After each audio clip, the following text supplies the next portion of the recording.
I still remember the night I arrived in the village. It was raining and the road was empty. I was driving slowly because the mist made it hard to see.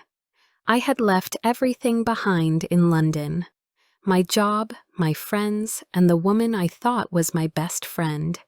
Her name was Claire, and I had trusted her with everything. We worked together at an accounting firm, and I believed she was the one person who truly cared for me. But that was before she accused me of stealing company money. It was a lie, but nobody believed me. The company fired me, and soon every door closed in my face. I left the city with a single suitcase and no plan except to disappear. The cottage I rented in the countryside was old and quiet. The walls smelled of rain, and the garden was wild with tall grass. There was no internet, no signal, and the nearest shop was 2 miles away. It felt like another world. I told myself that was what I needed, a place where no one knew my name. At first, the silence was strange. I had always lived in busy streets, with noise and lights everywhere. Here I could hear the wind moving through the trees and the slow ticking of the old clock in the kitchen. Sometimes I listened to the sound of my own breathing, just to remember that I was still alive. Each morning, I walked down to the small river that ran behind the cottage. The air was cold and smelled of wet leaves.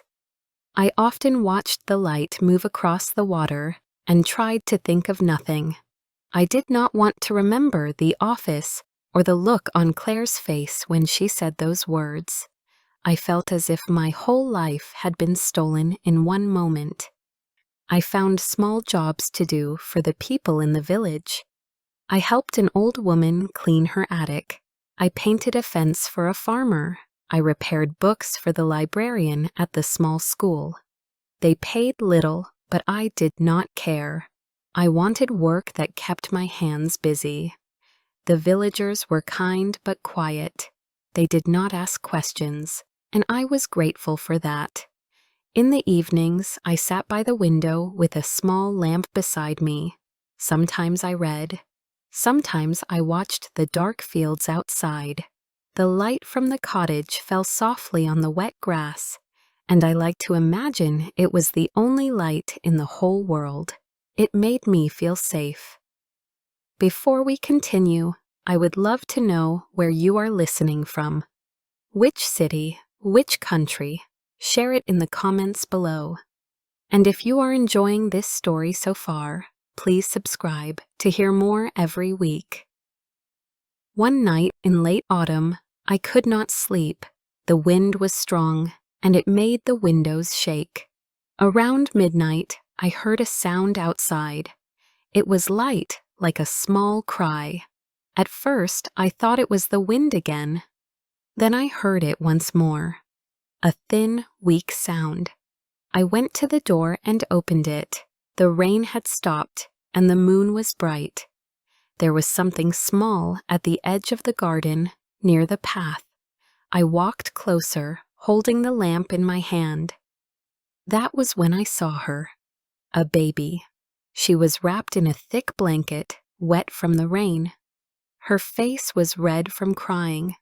I stood still for a moment, not believing what I saw. Then I lifted her in my arms and carried her inside. She was freezing cold. I dried her with an old towel and wrapped her in my wool coat. She was quiet now, looking up at me with wide eyes. I had not held a baby in years, not since my sister's child. I did not know what to do, but something inside me told me I must care for her. I made warm milk with honey and held it to her lips. She drank slowly and fell asleep in my arms. I looked at her face, soft and calm, and something inside me broke open. I felt warmth that I had not known for a long time. For months I had lived in silence and sadness. Now this small life was lying against my chest, breathing softly. When morning came, I wrapped the baby carefully and walked to the village police station. It was a small building near the square. The officer looked surprised when he saw me. I told him about the baby. He wrote everything in a notebook and said they would look for her parents. I went back to the cottage and tried to clean the kitchen, but I could not stop thinking about her.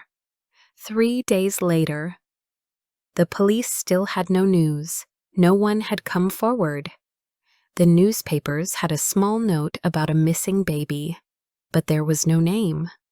The officer came to tell me that they would take the child to the city soon if no one claimed her. When he left, I sat by the fire and cried. The thought of losing her felt like losing myself again. That evening, I went to the village church. It was empty except for a single candle burning near the window. I sat on the wooden bench and closed my eyes. I was not a religious woman, but I spoke quietly to the air. I said if anyone was listening, please let the baby stay with me. I promised I would take care of her, no matter what. When I opened my eyes, the candlelight flickered across the floor. I felt calm for the first time in months. The next day, the officer came again. He looked tired but kind. He said the city authorities were still deciding. He also said something strange. He told me that maybe it was fate that I found her. The words stayed in my mind long after he left. Fate. I had not believed in anything like that before, but now, when I looked at the baby, I felt something deep inside me change. Days turned into weeks. The baby began to smile when I looked at her. I named her Hope because that was what she gave me. I sang to her while I worked. I cleaned the cottage and mended old clothes. People in the village began to notice the light in my windows again. Some came by to see the child. The old woman from the farm brought milk. The librarian gave me books for babies.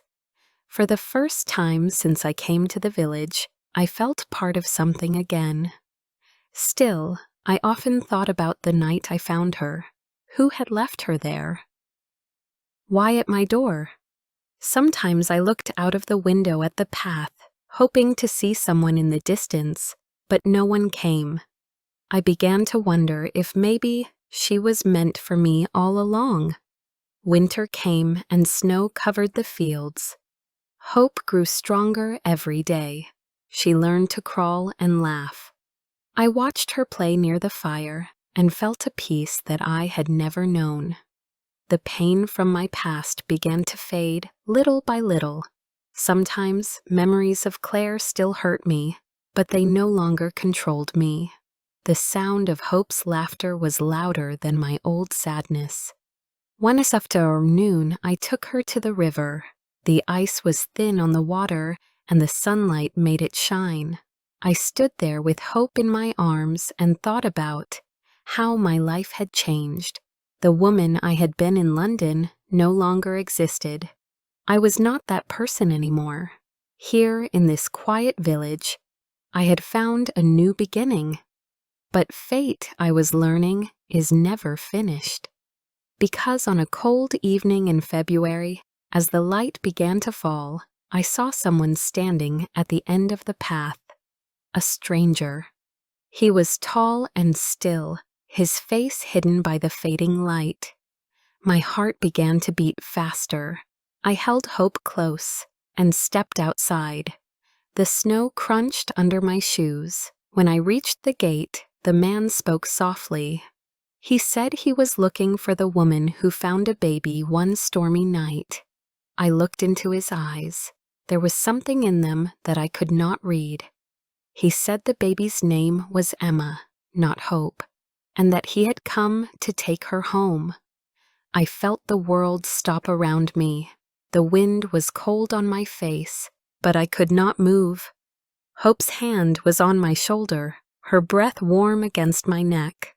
For a moment, I did not know what to say. The light behind the man grew brighter as the sun touched the snow. and it felt as if the whole world was waiting. That was the moment I knew my life was going to change again. Before I continue with the story, please like, subscribe, share, and tell me in the comments where you are listening from. Your support means a lot. Now, let's continue. The man stood at the gate with snow on his coat and hair. He looked tired, as if he had been walking for a long time. I could not speak. I only held hope closer. He said again that he had come for the baby. His voice was calm, but I could feel sadness in it. I asked him quietly who he was. He told me his name was Daniel.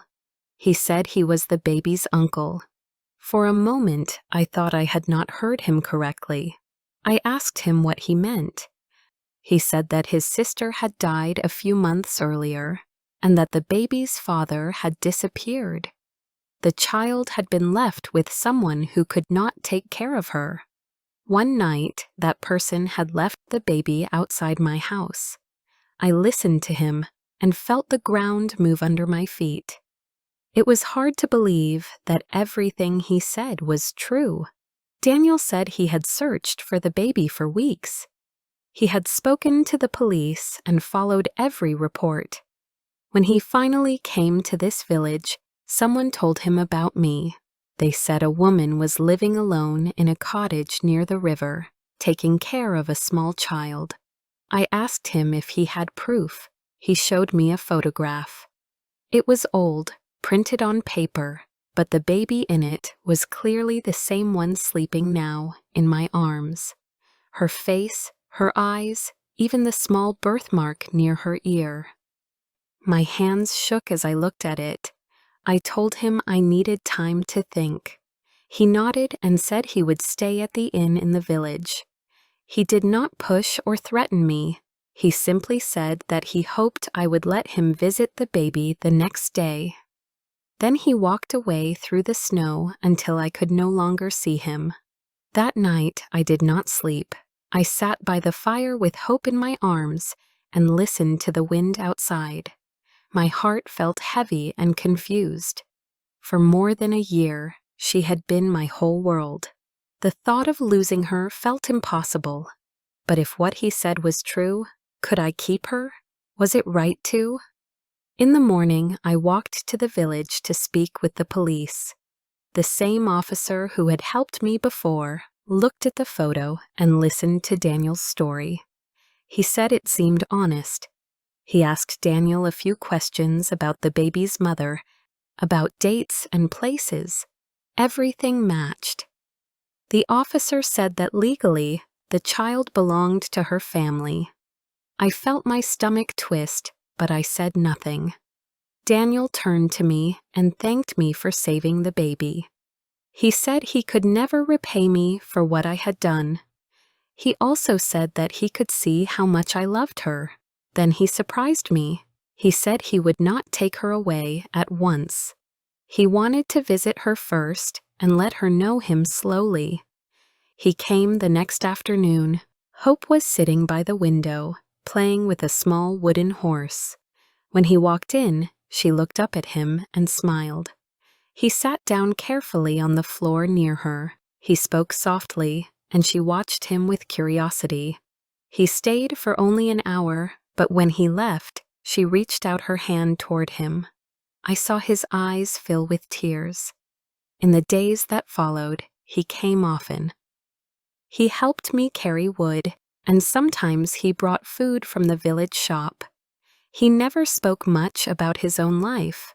I learned that he lived in another county, worked as a teacher, and had no family left except hope. I could see the pain in his face when he talked about his sister. One evening, we walked together along the river. The light was soft, and the water moved slowly. He said he was sorry for what this was doing to me. I told him that I understood. I said that I wanted what was best for the child, but deep inside, I was breaking. After he left that night, I cried until morning. I thought of all the things I had lost before, and how I had learned to live again. I was afraid that if I lost hope, I would fall back into that dark silence where I had once lived. Weeks passed, winter began to fade, and the first flowers appeared near the riverbank. Hope's laughter filled the cottage. She had learned to walk, and she followed me everywhere. Daniel kept visiting. The villagers grew used to seeing him. Some even smiled and called him the teacher. Slowly, he became part of our small world. One afternoon, while Hope was sleeping, he told me that the authorities had finished their investigation. He was now legally allowed to take the child.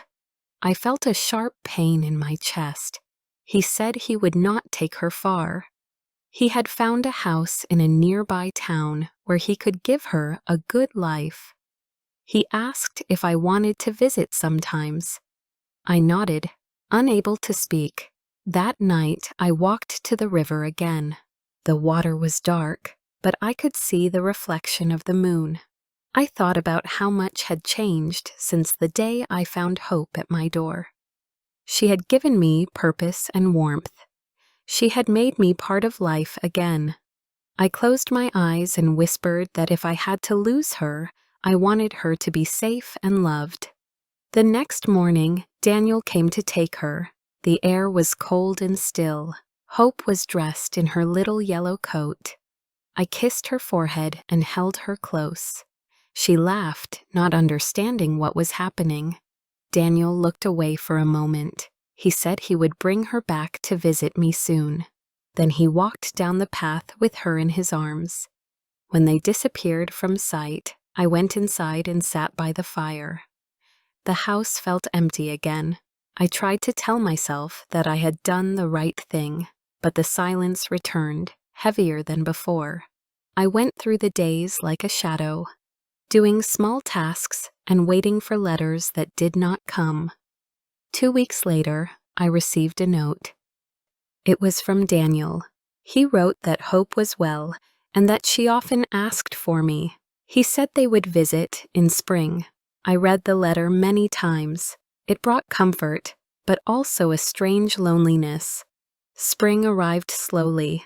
The garden filled with flowers again, and the village became lively with tourists.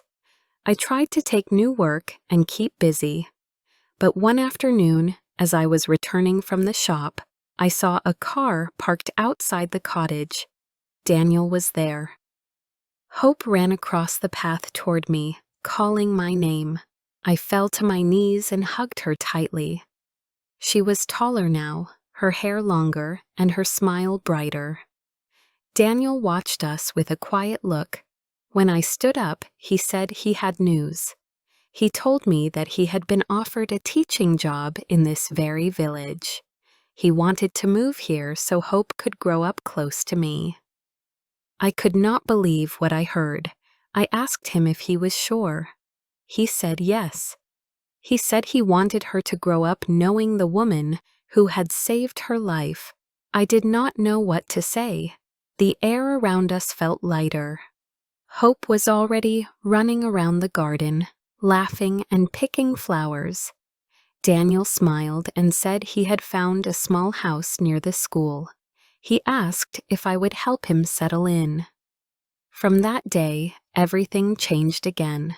Daniel moved into the village, and Hope began to spend her days between our two homes. Sometimes she stayed with me while he worked. Sometimes we all ate together. The villagers said we looked like a small family. As the weeks passed, Daniel and I grew closer. He often came by in the evenings to help me with small repairs. We talked about books, music, and memories of city life. I noticed how his laughter made the room warmer. Slowly, the sadness in his eyes began to fade. One evening, while Hope was asleep, he thanked me again for what I had done. He said I had given both him and Hope a new life.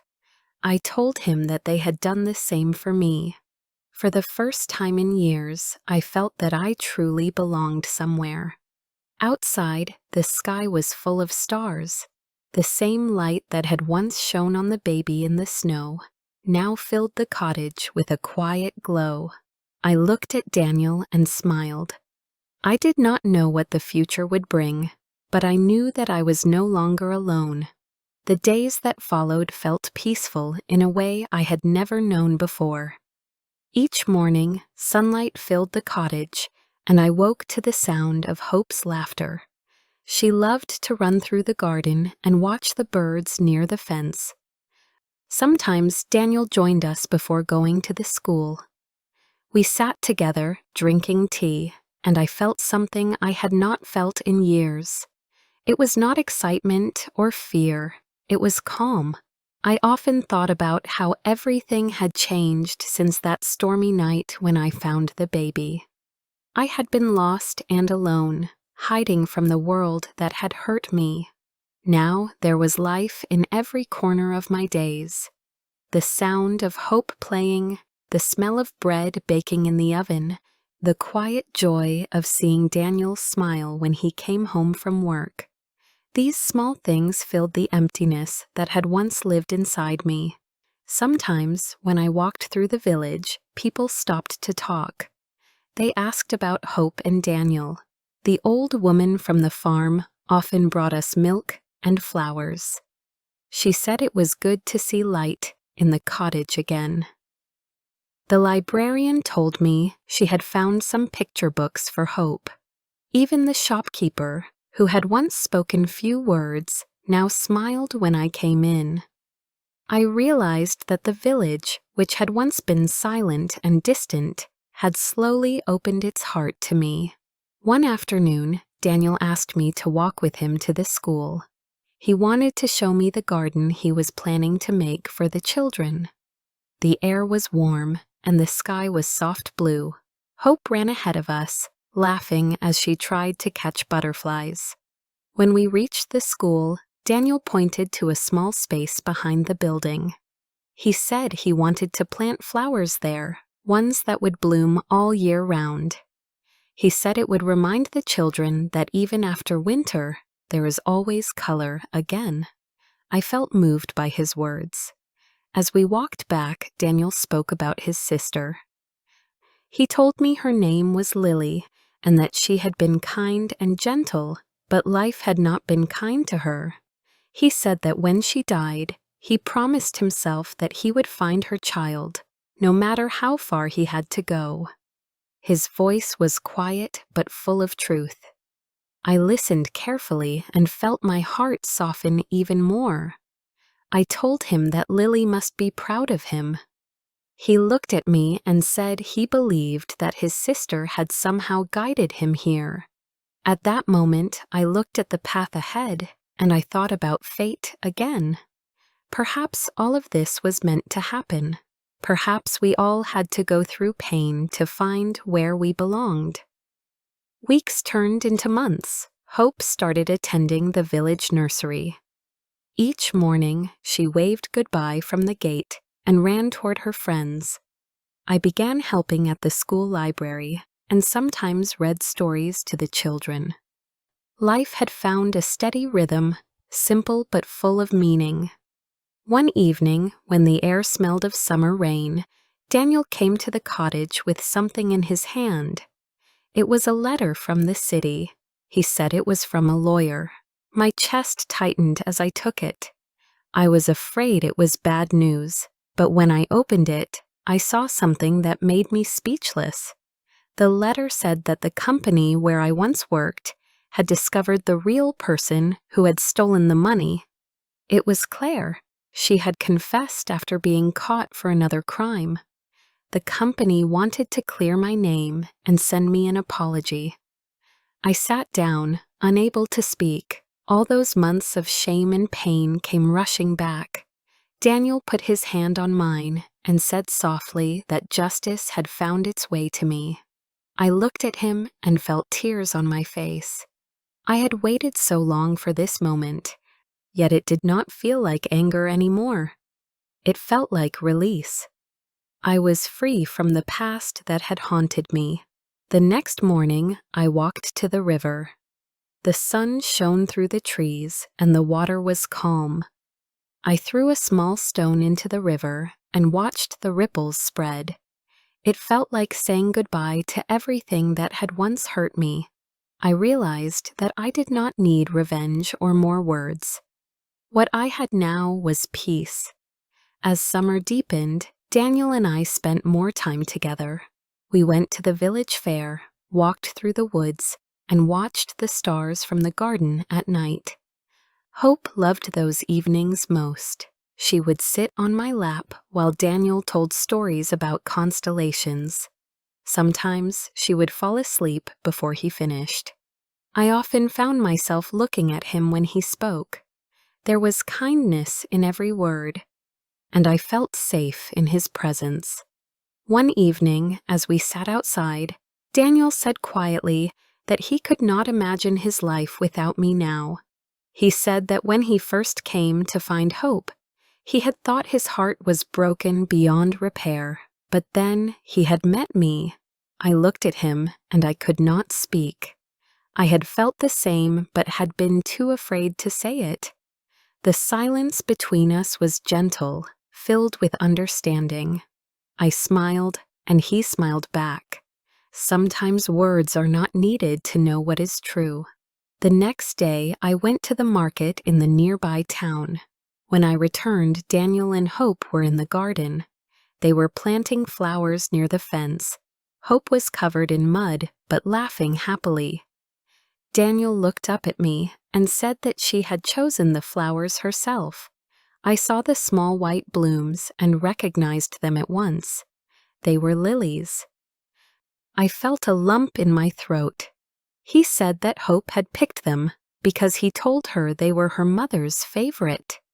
Life continued in its quiet, beautiful rhythm. There were still days when I remembered the loneliness of my past, but it no longer hurt. It only reminded me of how far I had come. Each time I looked at Hope and Daniel, I knew that everything had changed for a reason. One evening in early autumn, the sky turned golden and the air was cool. We were sitting by the fire after dinner. Hope was drawing pictures of our cottage, the garden, and the river. She handed me one and said, "This is our family." I looked at her drawing. She had drawn 3 figures, all holding hands. My eyes filled with tears, and Daniel reached out to take my hand. Later that night, when Hope was asleep, Daniel spoke softly. He said that he wanted to build a future together, not as visitors in each other's lives, but as one. My heart raced. I realized that I had been waiting for those words without knowing it. I said yes. He smiled and pulled me close, and I felt warmth that words could not describe. Months later, when the first snow began to fall again, we married quietly in the small village church. The same candle that had once burned when I prayed for hope now shone on us as we exchanged vows. The villagers came, bringing flowers and songs. The librarian read a small poem, and the old woman from the farm cried happily. As we stood outside the church, the snow fell softly around us. Hope ran between us, her laughter echoing through the cold air.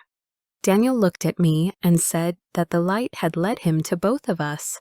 I smiled and said that sometimes the light finds us when we stop searching.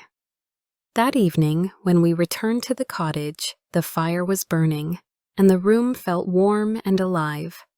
I thought about how much had changed since that first night when I stood alone in the rain. I had lost everything once, but now I had found more than I could ever have imagined.